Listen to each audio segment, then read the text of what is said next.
हर हर महादेव दोस्तों, महाशिवरात्रि का व्रत अधिकांश घरों में रखा जाता है, बल्कि यह ऐसा व्रत है जिसे परिवार का हर सदस्य रखता है। महाशिवरात्रि का व्रत रखने से शिव जी की कृपा मिलती है, साथ ही सारी मनोकामनाओं की पूर्ति हो जाती है। तो अगर आप भी महाशिवरात्रि का व्रत रखने जा रहे हैं तो यह जरूर जान ले कि महाशिवरात्रि के व्रत में क्या खाना चाहिए, क्या नहीं खाना चाहिए, क्योंकि जाने अनजाने आप व्रत में ऐसा कुछ खा लेते हैं जिससे व्रत गलती से खंडित हो जाता है। तो आज इस वीडियो में बात करेंगे कि महाशिवरात्रि के व्रत में आपको क्या खाना चाहिए और क्या नहीं खाना चाहिए। महाशिवरात्रि के व्रत में आपको कब और कितनी बार खाना चाहिए, व्रत निर्जला रखना है या फलाहार, व्रत का पारण कब करना है, पूजा से पहले क्या चाय पानी ले सकते हैं, क्या महाशिवरात्रि के व्रत में नमक खा सकते हैं। ऐसे कई सवाल हैं जिनका जवाब भी इस वीडियो में आपको मिलेंगे, इसलिए लास्ट तक वीडियो को जरूर देखें। दोस्तों, वीडियो शुरू करें उससे पहले भगवान शिव के सच्चे भक्त इस वीडियो को एक लाइक अवश्य करें और कमेंट बॉक्स में हर हर महादेव जरूर लिखें, जिससे भगवान शिव का आशीर्वाद आपको सीधे प्राप्त हो सके। तो आइए शुरू करते हैं। दोस्तों, फाल्गुन मास के कृष्ण पक्ष की चतुर्दशी तिथि को महाशिवरात्रि का व्रत रखा जाता है। इस दिन व्रत रखने से भगवान शिव की कृपा मिलती है और जीवन में सुख समृद्धि आती है। आपको बता दें कि महाशिवरात्रि के व्रत का पारण अगले दिन सूर्योदय के बाद किया जाता है। इससे पहले यदि व्रत खोला जाता है तो व्रत का पूर्ण फल प्राप्त नहीं होता है। दोस्तों, महाशिवरात्रि का व्रत स्त्री, पुरुष, बच्चे, बूढ़े कोई भी रख सकता है। आपको बता दें कि महाशिवरात्रि का व्रत फलाहार और निर्जला दोनों तरीके से रखा जा सकता है। निर्जला व्रत में पूरे दिन बिना अन्न जल के व्रत रखा जाता है, जबकि फलाहार व्रत के दौरान रात्रि और दिन में फलाहार का सेवन कर सकते हैं। बस व्रत रखने वाले को इस बात का ध्यान रखना चाहिए कि आपको हर समय खाना नहीं है। बहुत से लोग व्रत तो रख लेते हैं पर हर थोड़ी थोड़ी देर में कुछ ना कुछ खाते रहते हैं, तो ऐसा नहीं करना चाहिए। व्रत का भी अपना एक नियम होता है। एक समय होता है कि जिस समय आपको खाना है, इस समय आपको फलाहार लेना चाहिए। दोस्तों, महाशिवरात्रि व्रत में आप 2 या 3 बार से ज्यादा आपको फलाहार ग्रहण नहीं करना चाहिए। आप सुबह की पूजा करने के बाद नाश्ते यानी ब्रेकफास्ट के टाइम फलाहार कर सकते हैं। इसके बाद लंच हुआ और फिर डिनर के समय कुछ फलाहार कर सकते हैं। हो सके तो 3 बार से ज्यादा कुछ ग्रहण ना करें। बार बार खाने की आदत व्रत में ठीक नहीं होती, अन्यथा आपका व्रत रखने का क्या फायदा। बहुत से लोग ऐसे भी हैं जिनकी आदत होती है सुबह उठते सबसे पहले चाय या पानी पीने की, तो उन लोगों को इस बात का ध्यान रखना चाहिए कि आप पूजा से पहले कुछ भी खाए पिए नहीं, ना पानी और ना चाय। एक दिन की बात है, आपको जरूर मैनेज करना चाहिए।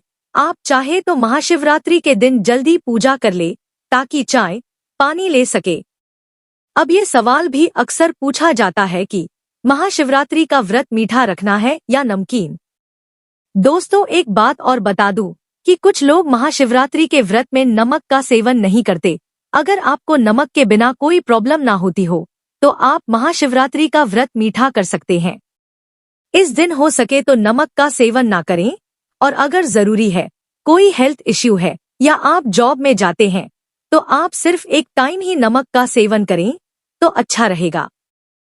और अगर आप नमक का सेवन करना भी चाहते हैं तो आप सेंधा नमक खाकर महाशिवरात्रि का व्रत पूरा कर सकते हैं। इसमें कोई भी प्रॉब्लम नहीं है। दोस्तों, सबसे पहले आपको बता दूं कि महाशिवरात्रि के व्रत की शुरुआत हमेशा पूजा पाठ से ही करनी है। सुबह जल्दी उठकर स्नान करके भगवान शिव और शिवलिंग की पूजा, जलाभिषेक आदि करें। जब आपकी सुबह वाली पूजा कंप्लीट हो जाए, उसके बाद ही आप कुछ खाएं पिए। आप सुबह के नाश्ते के समय पानी, दूध, चाय, जूस या फल का सेवन कर सकते हैं।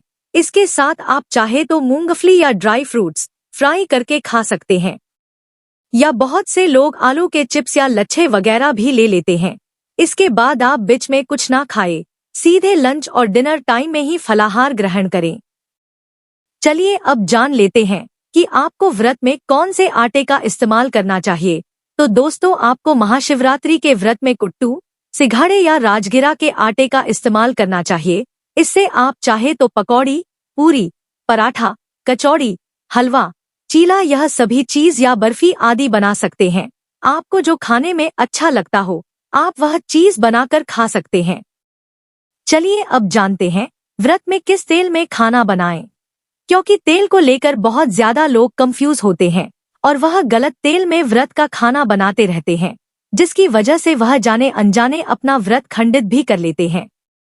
और कुछ लोग तो नया रिफाइंड का पैकेट खोलकर उसी से खाना बना लेते हैं, लेकिन उन्हें ये नहीं पता है कि हर रिफाइंड ऑयल से व्रत का खाना नहीं बना सकते हैं। सबसे पहले यह समझे कि आप व्रत में कौन से तेल और कौन से घी का इस्तेमाल कर सकते हैं ताकि आपका व्रत खंडित ना हो।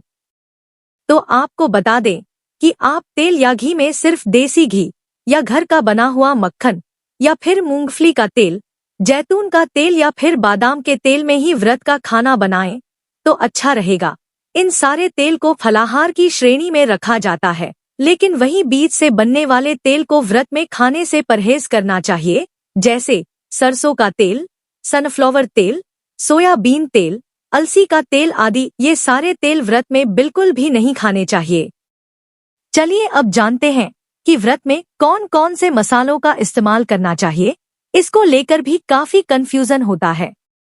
दोस्तों, आप व्रत में सिर्फ जीरा, सेंधा नमक, काली मिर्च, छोटी इलायची, लौंग, अजवाइन, जायफल, अनारदाना, अदरक, हरी मिर्च और हरी धनिया का इस्तेमाल करें। इसके अलावा अन्य मसाले का इस्तेमाल ना करें। आगे जानेंगे कि व्रत में कौन से मसालों का इस्तेमाल नहीं करना चाहिए। उससे पहले फल और सब्जी की बात कर लेते हैं। चलिए अब जानते हैं कि व्रत में कौन कौन सी सब्जियां खाई जाती हैं। दोस्तों, व्रत में सबसे ज्यादा आलू का इस्तेमाल किया जाता है। आप सूखे आलू उबालकर फ्राई करके खा सकते हैं, या दही आलू की रसेदार सब्जी, या जीरे आलू की भी रसेदार सब्जी, या टमाटर आलू की रसेदार सब्जी बनाकर खा सकते हैं, या फिर आलू चाट, आलू टिक्की भी व्रत में एक अच्छा ऑप्शन है। इसके अलावा कद्दू और लौकी का भी इस्तेमाल व्रत में बहुत ज्यादा होता है। आप लौकी और कद्दू की सब्जी, हलवा या खीर आदि बनाकर खा सकते हैं। और इसके अलावा अरबी, जिमीकंद, शकरकंद, गाजर, कच्चा केला, कच्चा पपीता, खीरा, सिंघाड़ा, ककड़ी, टमाटर, अदरक, हरी मिर्च, हरी धनिया, इन सभी सब्जियों का इस्तेमाल आप व्रत में कर सकते हैं। और बात करें फल की, तो व्रत में आप कोई भी मौसमी फल खा सकते हैं। आप फल में सेब, अनार, केला, अमरूद, संतरा, पपीता, खरबूजा, तरबूज, आम जो भी इस समय उपलब्ध हो, आप फलों में सेवन कर सकते हैं। बस ध्यान रखें कि व्रत में ज्यादा खट्टे फलों का सेवन ना करें। दोस्तों, व्रत में दूध और डेयरी प्रोडक्ट की बात करें तो दूध, दही, लस्सी, घी, मक्खन वो भी घर का, पनीर, खोया आदि खा सकते हैं। इसके अलावा दोस्तों, शिवरात्रि के व्रत में आप चौलाई खा सकते हैं। चौलाई के दानों के लड्डू, पट्टी, यह सब भी मार्केट में उपलब्ध है, या इसे भूनकर आप दूध के साथ उबालकर खीर सा बनाकर खा सकते हैं। या फिर इसके अलावा आप समा के चावल की खिचड़ी, पुलाव या खीर भी बनाकर खा सकते हैं। इसके अलावा मार्केट में समा का आटा भी आता है, जिसका इस्तेमाल करके आप इडली, उत्तपम, पूरी, ढोकला, डोसा आदि भी बना सकते हैं। आपको बता दें कि व्रत में सबसे ज्यादा साबूदाने से बनी चीज खाई जाती है। इसमें साबूदाने की खीर, साबूदाने की खिचड़ी, साबूदाने की टिक्की आदि बनती है, या फिर आप साबूदाने की फलाहारी नमकीन भी बनाकर खा सकते हैं। और अब जान लेते हैं कि आखिर वो कौन कौन सी चीजें हैं जिन्हें व्रत में गलती से भी नहीं खाना है, अन्यथा व्रत खंडित हो जाएगा। ध्यान रखें कि व्रत के दौरान ज्यादा तला भुना नहीं खाना चाहिए, और साथ ही अनाज वाली चीज तो व्रत में बिल्कुल भी नहीं खानी चाहिए, अन्यथा आपका व्रत खंडित हो जाएगा। अनाज में जैसे दाल, गेहूं, चावल, मैदा, बेसन, सूजी, कॉर्नफ्लोर, मटर की फलियां, छोला, राजमा, आइसक्रीम, यह सब चीज खाने से व्रत खंडित हो जाता है। इसके अलावा मसालों में हल्दी, हींग, मेथी दाना, खटाई, सरसों दाना, गरम मसाला, धनिया पाउडर आदि का इस्तेमाल नहीं करना है। इसके अलावा व्रत में गलती से भी सफेद नमक का इस्तेमाल ना करें, हमेशा सेंधा नमक का इस्तेमाल करें।